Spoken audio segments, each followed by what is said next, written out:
예, 경북 영주영양봉화울진의 박형수 의원입니다.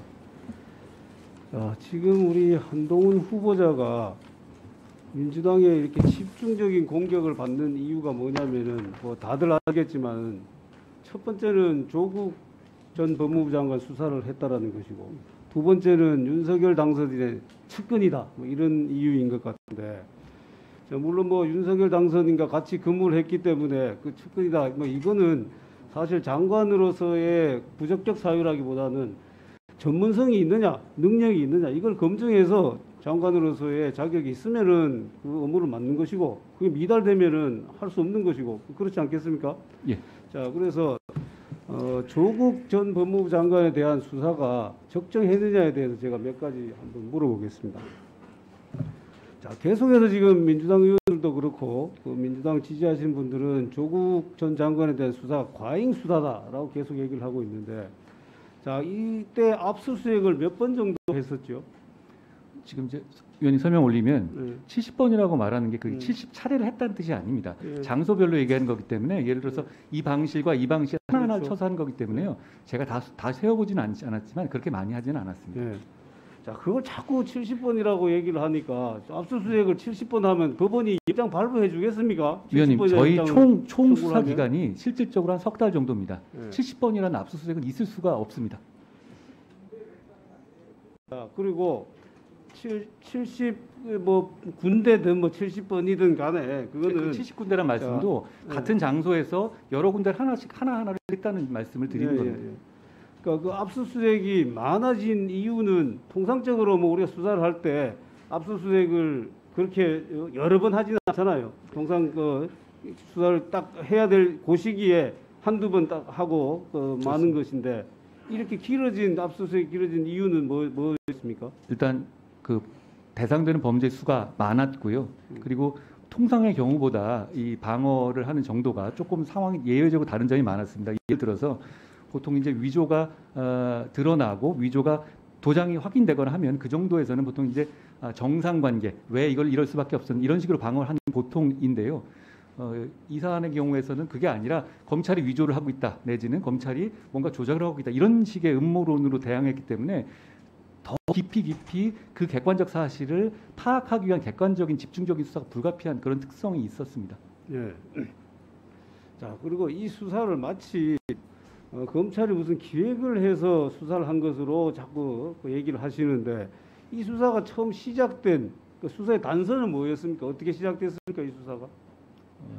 당시 시민단체들의 의혹 제기하고, 그리고 당시 이제 고발도 있었고요. 그리고 특히 이제 사모펀드라든가 주변 상황들이 이게 뭔가 범죄의 범죄가 있을 개연성이 너무너무 높아진 상태였습니다. 그거는 우리 법무장 후보자가 앞부분을 저보다 잘 모르시는 것 같은데, 자, 이 수사의 단서는 시작이 어떻게 됐냐면은 조국 법무부 장관의 인사청문회를 하면서 인사청문 자료를 제출했어요.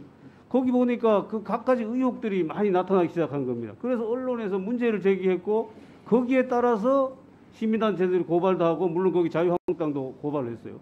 이렇게 되어서 이게 이 수사가 시작된 것이잖아요. 맞습니까?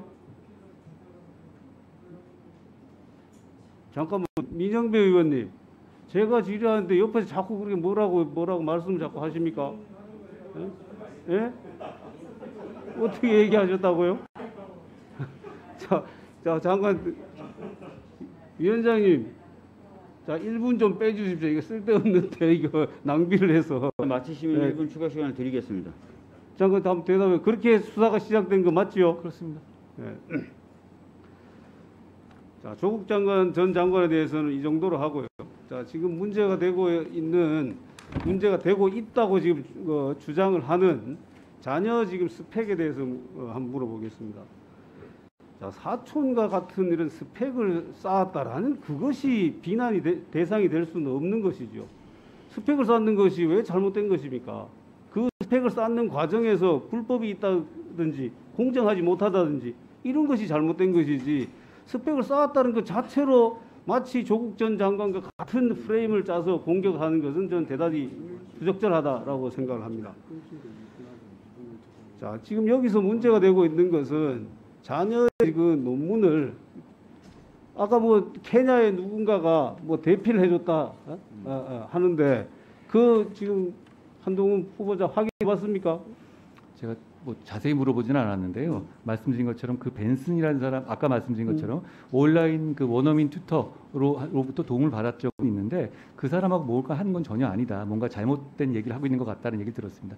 의원님 한 말씀할 기회 주신다면 저도 말씀드린 것처럼 이게 무슨 반칙 있거나 위법이 있거나 분명히 그건 아닌데요. 그럼에도 불구하고 이게 뭐 아무나 그렇게 가질 수 있는 기회는 아닌 거고 제 딸이 굉장히 운이 좋고 혜택 받고 그런 거랑은 저도 잘 이해하고 저희 가족도 이해하고 있습니다. 그래서 저도 제 딸에게 항상 그거 나중에라도 그 평생 살면서 봉사하면서 살아야 된다는 얘기 강조하고 있고요. 지금 말씀하신 이런 뭐 여당 의원님도 말씀하시는 것도 충분히 새겨서 앞으로 저희 가족 모두 봉사하는 삶을 살 생각이라는 점도 말씀드립니다. 맞습니다. 그것은 노블레스 오블리주 정신을 가지고 살아간다는 그건 굉장히 좋은 일입니다. 그런데 그것을 마치 강요를 한다든지 또는 그게 절대적인 어떤 평등을 주장한다든지 이런 식으로 가면은 저는 대단히 그건 위험하기도 하고 부적절한 생각이다라는 걸 지적하고 싶고요.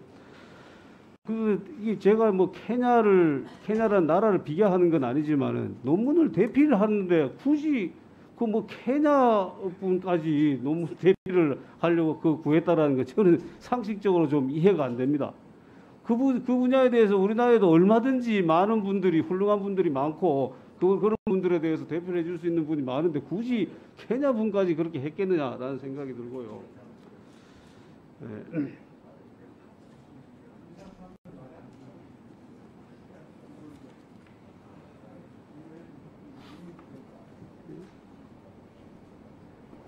자, 그다음에 또 우리 뭐 이 부분에 대해서만 그 신상털이에 대해서만 계속 아이고 뭐 벌써 끝나버렸습니까? 1분만 더 주십시오. 더 드렸어요. 이걸 계속 물어본다라는 것은 그 청문회 취지에 맞지 않는 것 같아서 제가 지금부터 또 다음 보충 신문 때는 우리 법무행정에 관해서 조금 물어보도록 하겠습니다. 저는 수사와 기소가 분리되는 것이 그것이 진리다라고 생각하지 않거든요. 왜냐하면 기소라는 것은 기소 또는 불기소는 수사를 해본 결과입니다.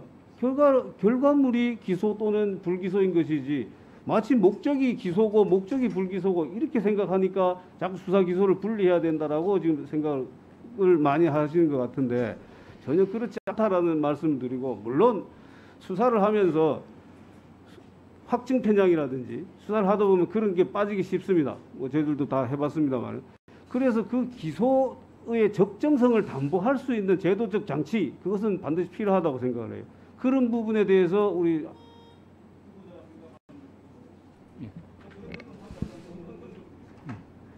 위원장님 말씀 드려도 될까요? 네.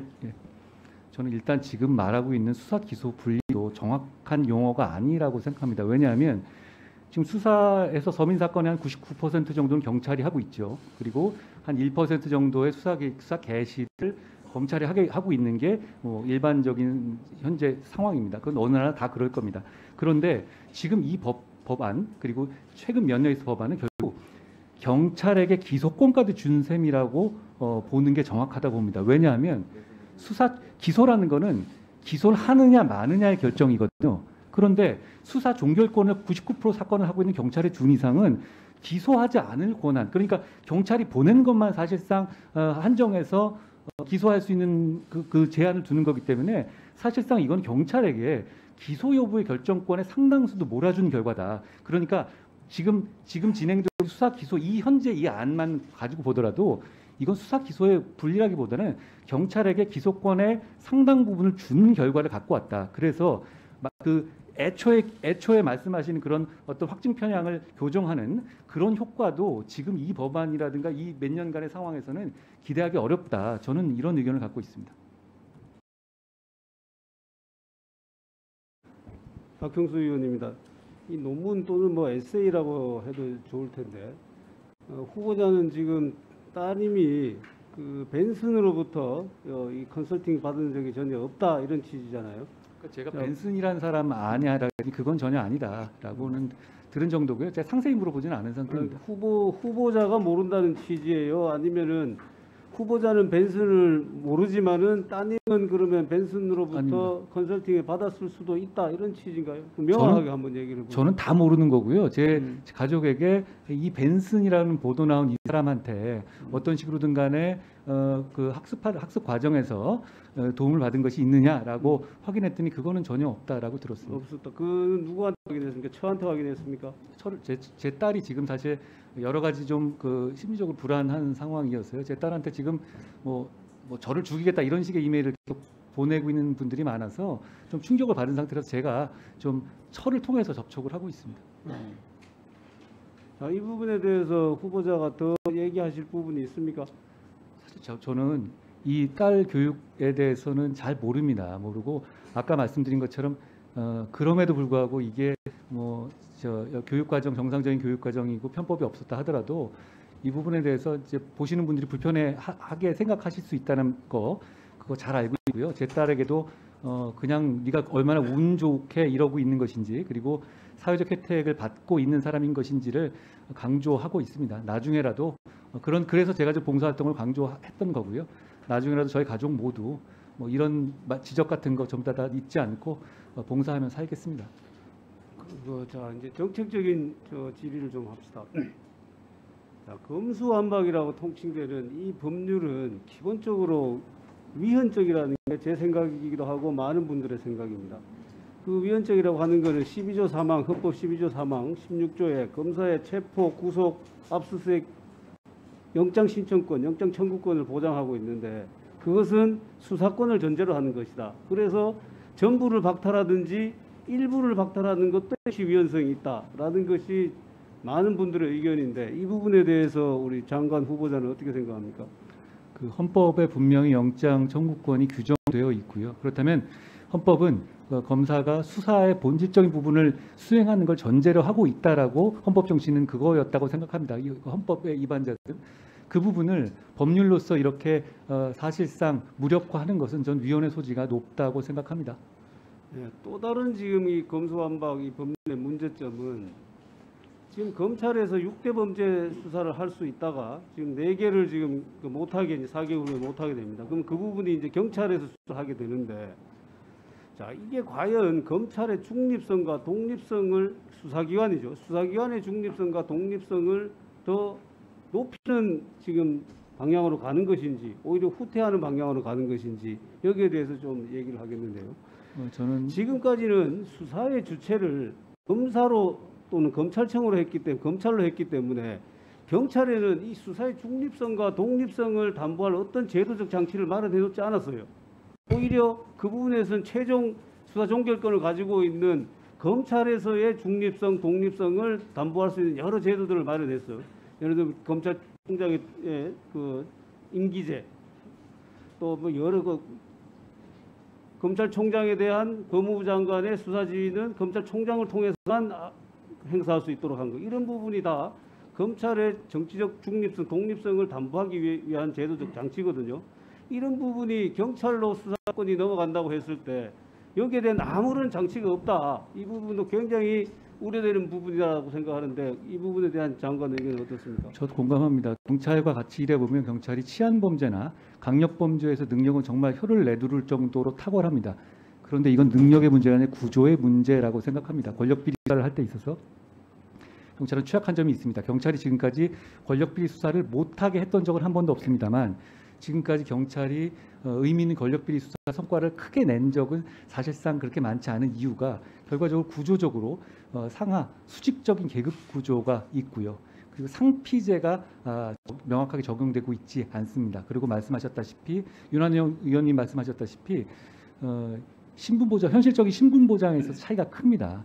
이런 제도 때문에 사실 검찰은 그나마 정치적 중립성을 보장하는 장치가 돌아갔던 것인데요. 경찰은 그 준비가 아직 덜 되어 있습니다. 이런 상태에서 74년간 운영되었던 검찰이 해오던 법회 기능을 폐지하고 경찰로 이관할 경우에는 저는 큰 문제가 생각을 봅니다. 그리고 문제는 이건 검찰의 권한이 아니고요.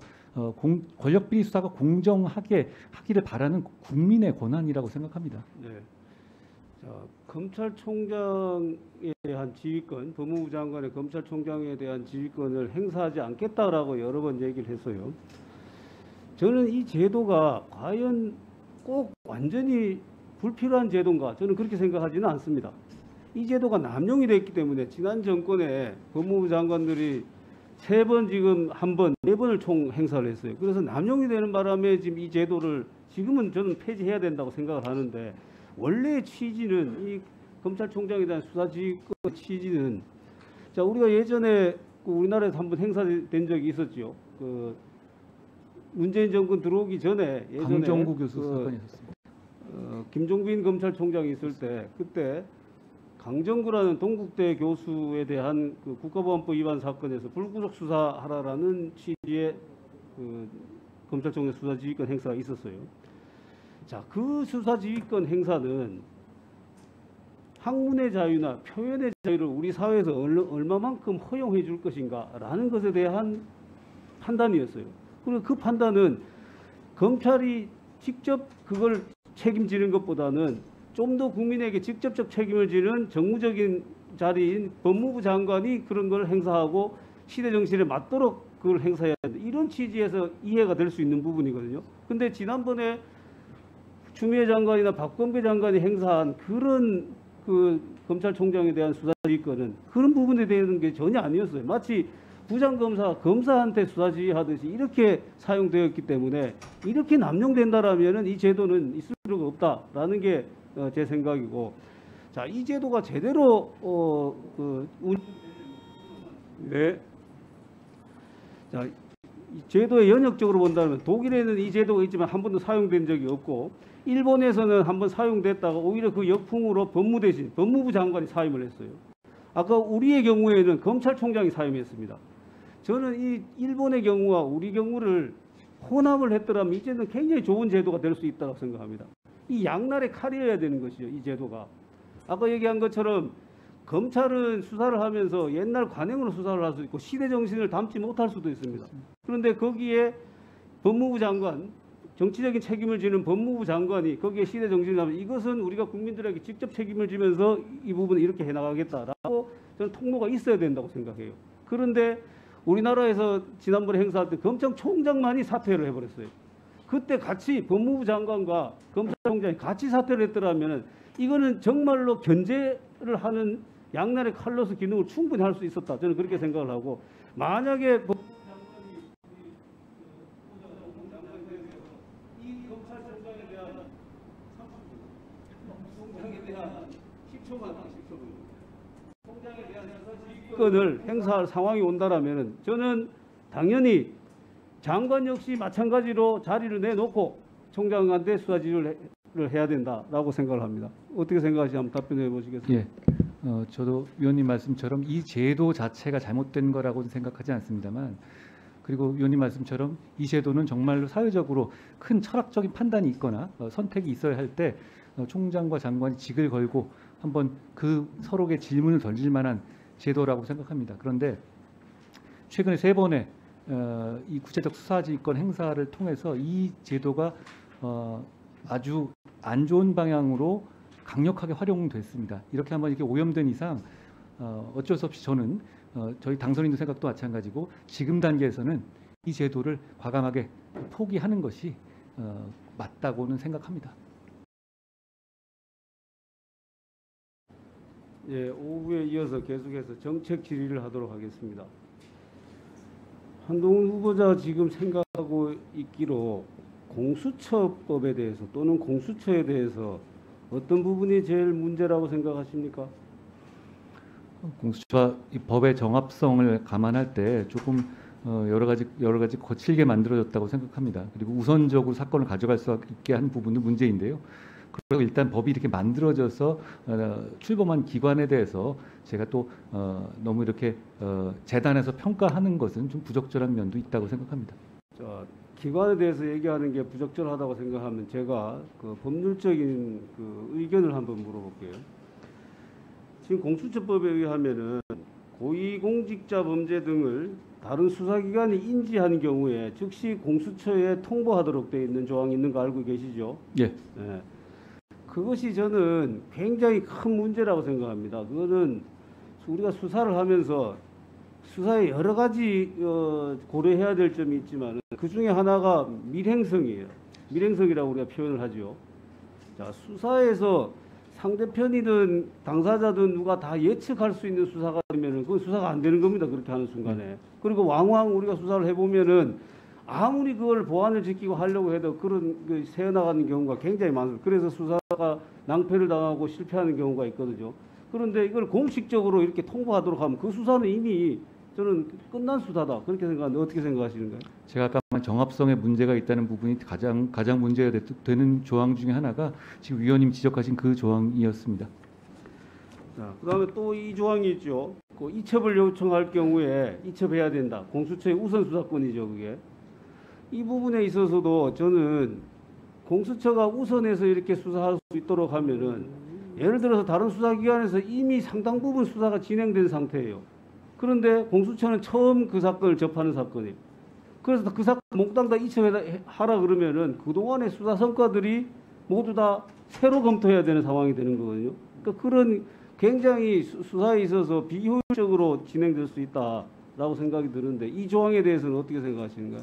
역시 마찬가지로 여러 수사기관이 있을 수 있고 그것을 뭐 한 기관이 권력 비리 수사를 독점할 필요는 없다고 생각합니다. 다만 어떤 기관이 특별한 이유 없이 다른 기관에 비해서 우위에 있는 구조를 갖게 되면 법률 정합성을 여러 가지로 무너뜨리는 거라고 생각합니다. 그게 지난 한 1년 동안의 경험상 여러 가지 많은 문제를 일으킨 요인 중 하나라고 생각합니다.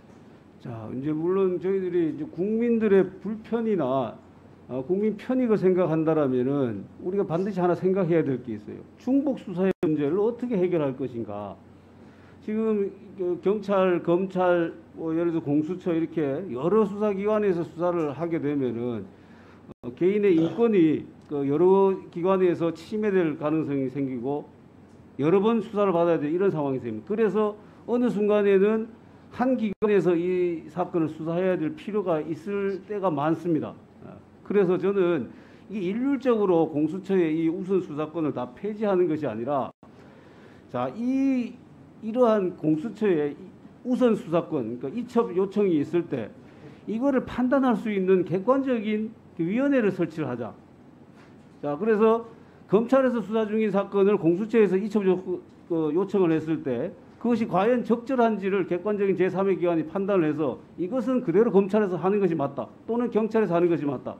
이 사건은 경찰이나 검찰이나 하는 것이 부적절하고 공수처로 이첩하는 것이 맞다라고 판단을 해줄 수 있는 제3의 객관적인 기관을 설립하는 게 저는 굉장히 중요하고도 국민들의 편익을 위해서도 이 부분이 필요하다라고 생각하거든요. 그 부분에 어떻게 생각하시는가요?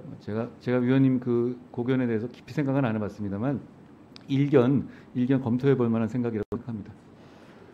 이미 이 부분은 제가 법률안을 개정안을 내놨거든요. 예, 제가 아직 충분히 취임전이라서 검토를 잘못 해보기 챙겨왔습니다. 바랍니다. 예.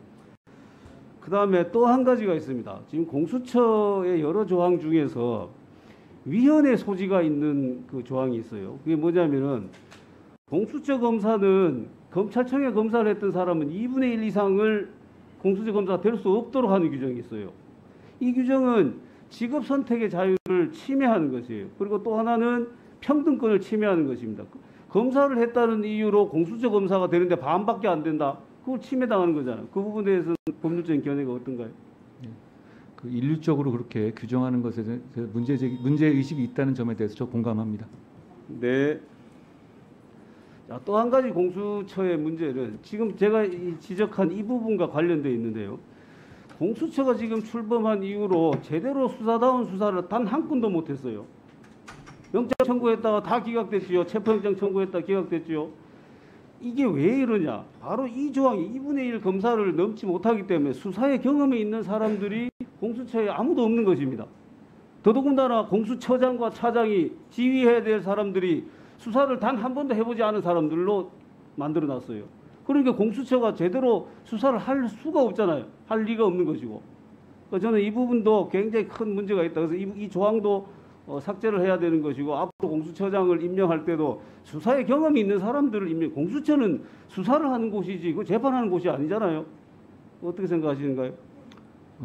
저도 수사 일선에 오래 있어본 앞으로는 안 하겠지만 그 사람으로서 수사에서 경험이 차지하는 비중이 밖에서 생각하는 것보다 훨씬 크다라는 점에 공감합니다.